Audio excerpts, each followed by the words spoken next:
Maha Blanca. Naisipan kong gumawa nitong maha blanca para pang merienda o dessert na din. May ilang recipe na din ako nito sa archive.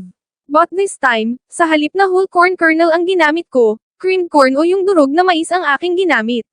Naisip ko kasi, kumpara sa whole kernel, mas malasa itong creamed kasi durog nga na labas ang flavor niya. At tama, mas masarap at mas creamy ang kinalabasan ng aking maha blanca. Bago nga pala tayo magsimula mga palamunan, kung nagustuhan nyo ang ating topics huwag mahihiyang mag-iwan ng komento sa ating comment section, paki-like and share na lang po para lagi kayong updated sa ating mga videos. Maraming salamat po.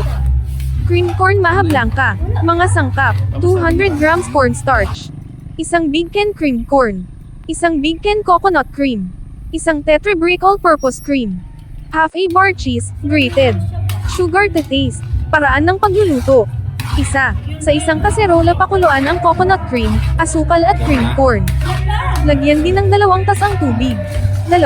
Tunawin ang cornstarch sa 2 tasang tubig. 3. Kapag kumukulo na ang gata at mais, ilagay na ang tinunaw na cornstarch. Halu-haluin. Hinaan lang ang apoy. 4. Kapag lumapot na ang tikman at i-adjust ang lasa. 5. Huling ilagay ang all-purpose cream at patuloy na haluin.